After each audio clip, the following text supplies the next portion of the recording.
And now we're rolling. Okay. So, hi everyone. We have no topic.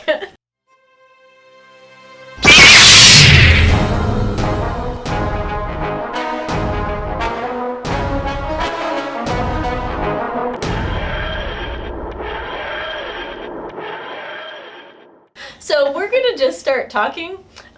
Nick just started recording, and so we're gonna just go with it. Yeah, and we get to find out, well, you get to find out what she's gonna look like. Yeah. She matches the green screen. Once I again. warned her. I know, once again, It's I wore intentional this time. I think yeah. it's gonna be fantastic. I'm really excited. Yeah.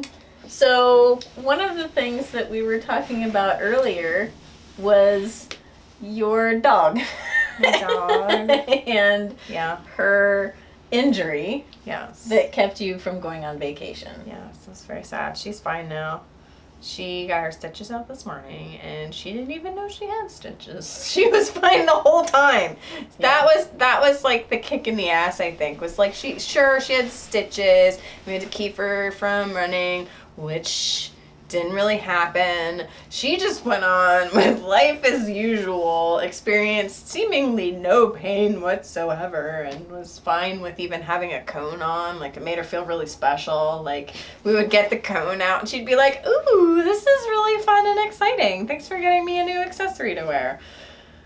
Like, who is that laid back? Like, So she was a study in resilience. Yeah. And accepting what comes at you and practicing the way that you respond to something. You can't control things, but you can control your response to things. yeah, and her response was, this is great, and everything's great, and I love my family. When she was at the ER, she didn't want to come home because she was sleepy and comfortable. So she, like, acclimated immediately. They did her little stitches, and she didn't want to come back because she liked it there. So Yeah. acclimating to anything, as a human, I don't know how that would work, because she's a spoiled, precious pit bull, and she's known no strife in her life whatsoever. So a good lesson from a gentle yogi named Bella. Well, and I think though, but like that kind of attitude where, like, if you go into something not having, she had zero expectation. She never You know, does. she wasn't trying to control the environment. She probably No. didn't have a whole lot of understanding of what was going on anyway. No, she didn't even seem to be in pain, and she was like bleeding Yeah. a lot. So you had more anguish than she did. So much more. I cried. I was like, my poor baby dog. Right. And it was just stitches. Right. Yeah. So, you know, I mean, I think that there is a big lesson that can be learned from that. Yeah. That instance, that situation in itself, in addition to your entire week of vacation. Yeah. But the dog herself, I think that's a fascinating. I thought it was lesson. also kind of, she taught me some things about myself that week, because she actively had an injury and she didn't care. She wanted to do everything exactly the same, and so we had to try to get her to slow down, and I was like, oh, that mirror is a little too real. Oh, were you trying to get her to slow down for her own good? Yeah, like, and then I thought of times in my life when other people were like, hey, maybe you should stop doing that thing that you're doing. And I'm like, what? No, I'm fine. This is fine. Yes. No, I'm fine. No, it's great. I'm doing great. Luckily, because she's a pup and not a human, it's a lot easier to just scoop her up and literally bring her in the house. No one ever physically scooped me up and, like, stopped me from, I don't know, like, running on a stress fracture. Right. Oh, yeah. Yeah, I thought about that a couple times. I'm like, oh, okay. But then when we would bring her inside, she'd be like, okay, I'm inside now. This is fine. Like, she wouldn't fight it. You know, so I've got my one cat, Sara, we call her Belly, because when we first got her, she was really skinny and she wasn't used to having her own food, and so she would just like gorge and then walk around this big old belly. But anyway, so she's got seizures, and so she gets phenobarbital twice a day, and she has no clue that she gets seizures. I mean, that's just the nature of seizures, is that she just doesn't know that they happen at all. And the cat is like, she has the best nature possible. Yeah. Like, she walks around and then she'll like flop down on the ground and give you these like silly eyes so that like you're walking through the house and all of a sudden she flops down belly up. Yeah. And she's just a 6-pound cat. So you, She's teeny. she's very little. But, you know, talking about that whole resilience thing and not having an expectation of like, well, my life should be like this. Yeah. And when it's not like this, then I'm going to be upset, pissed off, and throw a tantrum. Right. That's not at all. She just seems to like love anything. Yeah, or like dogs that lose like a leg or 2 legs, and then they're Tripods. like, I'm just gonna do what I always did. I'm just going to keep moving forward. Right. Just with 3 legs. Right. We kind of don't deserve dogs and cats. No. But Humans are such assholes. we can see the life lessons, I suppose. But yeah, it was really interesting to just like not have things to do and to just like be around that for a full week of like, you know, trying to rein myself in too, because I had to really fight with myself at times to not do things like, oh, well, maybe, you know, I didn't schedule any clients, but maybe I should call them and tell them I'm back in town. So there was a lot of back and forth that I fought through. I did it. I didn't do things. So that was a big deal for me. But it was kind of like, well, I need to make sure that my crazy dog that likes to run a lot doesn't run a lot. So if That's a thing to do. Like, I need to be here for that. And it wasn't complicated or anything, but it was like just enough to kind of level me out, because I was like a couple times this close to emailing people like, just kidding, I'm in town. Do you need therapy? And, you know, I think it's funny that even those of us that are supposed to be teaching others all this stuff are sometimes the worst. Usually. Like, do what I say, don't do what I do. Yeah. And so I'm curious, did you see in the face of it what you were doing? Did you see the fact that this is technically my vacation week? I'm not going to California, and yet I'm still given this full week off. Mm-hmm. Did you notice that you were not vacationing? Did you see yourself slipping into that hypocrisy? It was difficult at times. I think it would have been... So it did a couple things. So in my brain, I was free to not do things. So I felt like I had let myself off of the hook because the expectation was already there that I wasn't going to be gone. But because I was in my house, it was a lot easier to go, oh, look, there's my laptop. Maybe I could just update my website a little bit and then slip into something. So I definitely slipped up a few times and like snuck in some work, but it was nothing like client facing. I didn't teach my yoga class. I took 2 yoga classes. I went to the gym 3 of the days, but so like I did things, but they were enjoyable things. They were things that I specifically wanted to do. So that was different, but I needed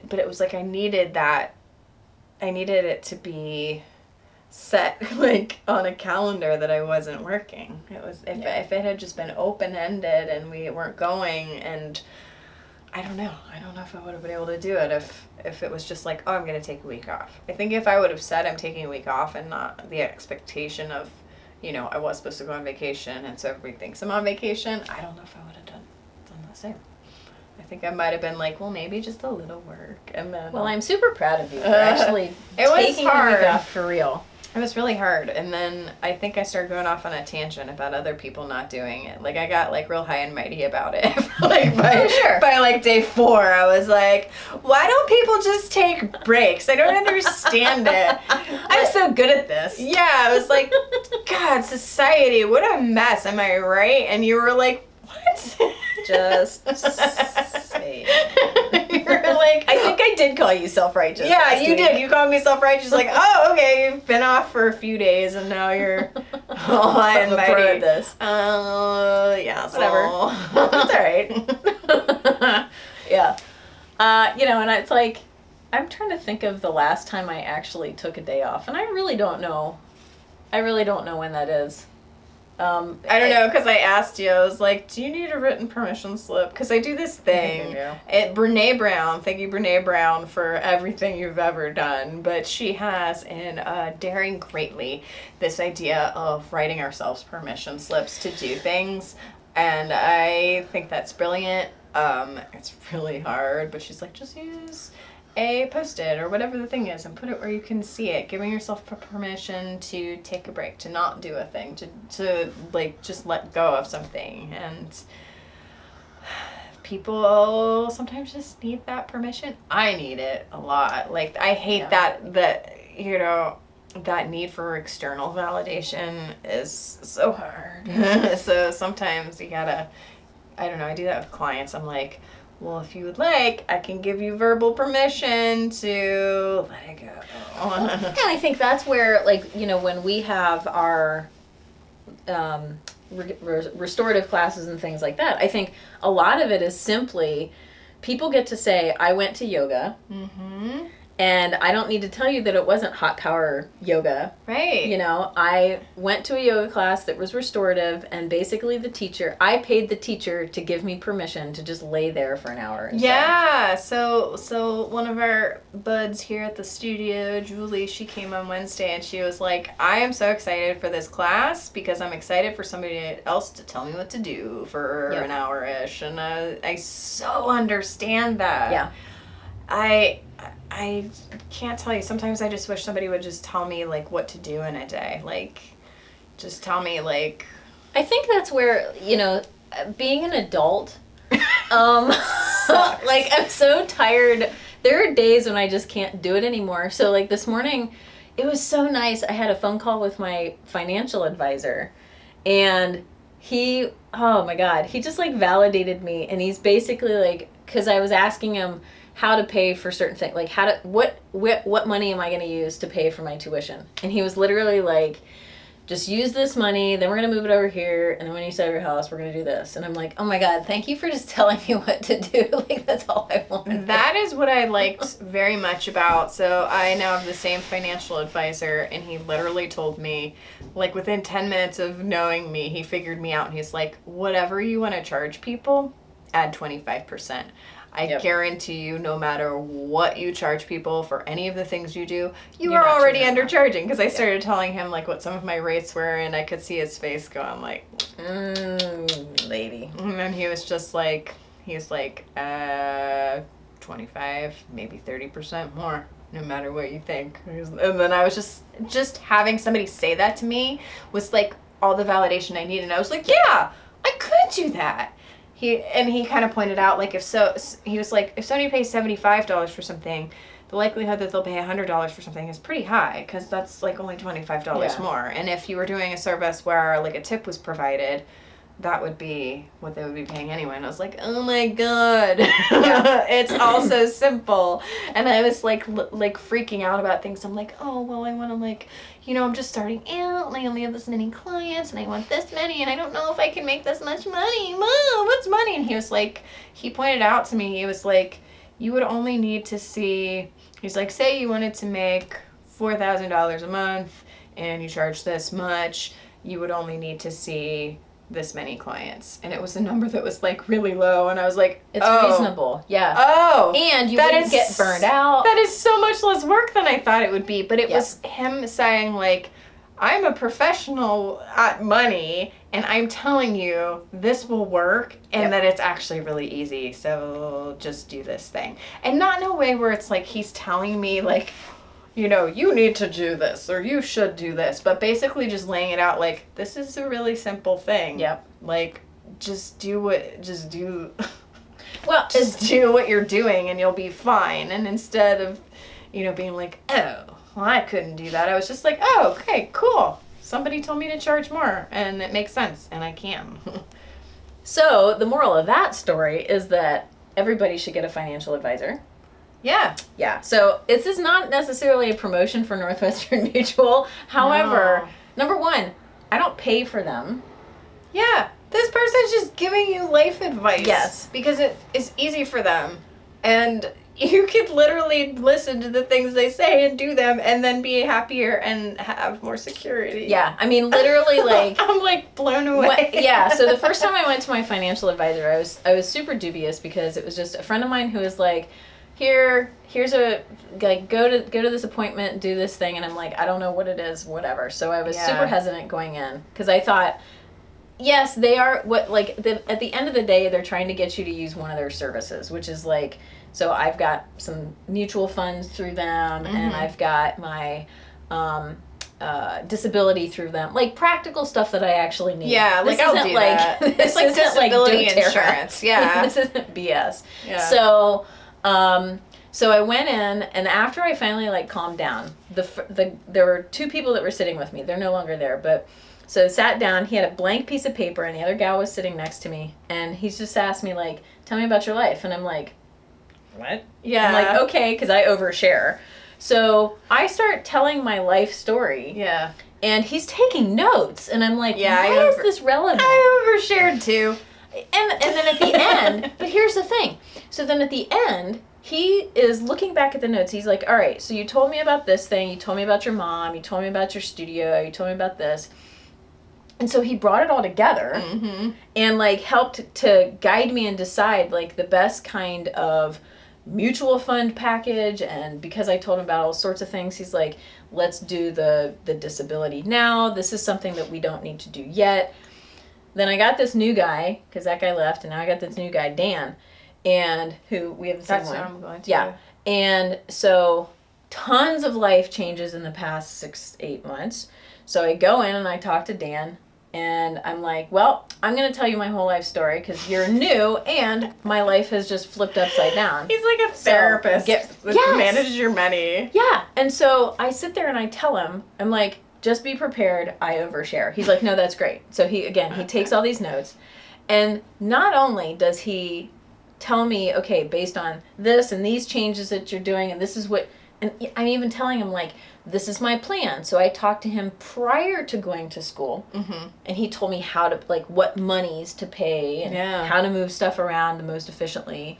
And, you know, like, he asked me to take a look, like, well, what's the APR in that thing versus this? Well, don't be dumb. Let's move the money over here. And at the end of it, I just walk out like, oh my God, I'm not screwing up life. He's telling me how to be an adult. That's how I felt too. And everything was so simple. I was like, somebody literally just gave me permission to simplify my life. And it took like an hour and I feel better. It was just, I had a very similar experience where it was basically somebody verbalizing like, you are worrying too much. You're doing fine. If you continue on the path that you're on, you're going to be fine. Because that's the thing with any new business. It's like, oh, is it going to work? He's like, he basically was like, you're doing therapy. There's no shortage of people that need therapy.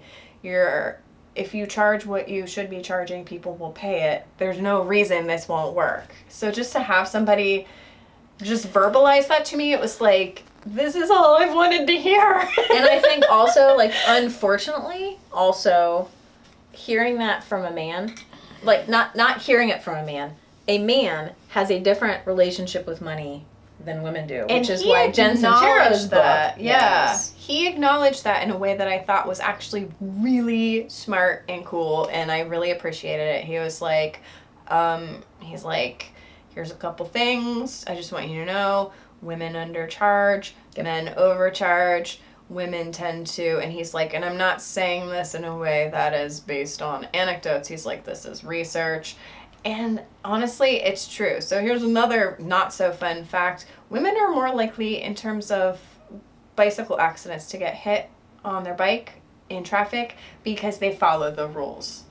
So in terms of stoplights, or stop signs. A lot of cyclists will roll the stop because sometimes it's honestly safer, even though it's illegal. But because women will follow the rules, they tend to get hit more often. Interesting. So I am a rule follower. I am a rule follower too, but some of these social conditioning things, even though they're the right thing to do, we do end up shooting ourselves in the foot as a result. So I think the fact that he laid that out there at first, and he's like, and please do not take this as something that is insulting to women. He's like, but I need you to think about yourself. Yeah, he's like, these are facts, and I need you to think about yourself as two entities, a businesswoman and a therapist. Mm-hmm. So be the businesswoman that charges what she should charge, and then do the things you need to do that are maybe a little bit outside of your comfort zone. Then when you're sitting with a client, be yourself. Do the things that you are good at and want to do. It's like, this stuff is like a necessary evil, so if you just think of it like that as something you gotta do, then you'll be fine. So, just, it's so simple. It is. Just having that, like, validation that, you know, it's gonna be okay. Just keep doing what you're doing. It's like, can we all have that in some fashion where it's just like somebody just tells you, keep doing this thing, stop doing this thing, start doing this thing, and your life will be fine. And then they're right. Yeah. Like, is that what adulthood is like? I think the point is that it can be. Like you just, and also, you know, this past year and a half or two actually has been the year of me getting coaches or teachers, something like that. So literally every single aspect of my life, I have somebody that is coaching me, guiding me, and so forth. So I have yoga teachers, I have meditation teachers, I've got a business coach, I've got a life coach, not a life coach, but my financial advisor I consider to be somebody who is a life coach for me, because the things that are particularly frustrating and hard in my life are everything in my life revolves around money. Yeah. I'm just going to say that because... Me too. I hate that part, but it really does. We can't do anything about it. Because if I want to own a home or live someplace that I want to live, go to school, further my career, you know, do all of these things, I have to have money to do these things. Yeah. And, you know, and then being financially responsible for somebody, now not, which is very nice. Yeah. So literally everything that I touch involves money in some way, particularly because I'm self-employed. Yeah, yeah. And being self-employed and going back to school. I'm realizing that now. It's like, a part of me is like, I don't understand why everybody isn't self-employed, but then when I think about all the behind-the-scenes things, I'm like, this is why they're not, because you can just go to a place and maybe you don't make as much money, but certain things are being delegated in a way that you don't have to take the time or the effort to do them, so that can be worth it to people too. So it's less control of certain areas to be employed by someone else in some ways, but I can see how and why people would not necessarily make that choice. I don't think I mind it, and I think that I'm finding that this is going to be a preference for me. Yeah. But it's going to mean having to get a little bit more comfortable with the idea of charging money, being okay with charging money to help people, because that's a problem for anybody in a helping profession. So not saying, sure, I'll do a sliding scale to 20 people, or saying, oh, you don't have money? Sure, I could do pro bono sessions, and then the next thing you know, I'm like not paying for any of my overhead. Like, but what we know, and I have personally experienced, and I know we've talked about this before, is when you don't charge what you're worth, then people don't value it. You know, when I've done free things or when I did donation based, people don't show up. No, they don't show up.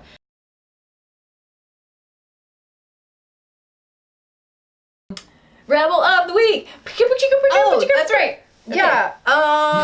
We're talking really fast because we have 11 minutes left on our thinger. Yeah. So I was going to talk about Melinda Gates. So she has been for the last few decades doing really important work around women's equality globally. She just put out a book.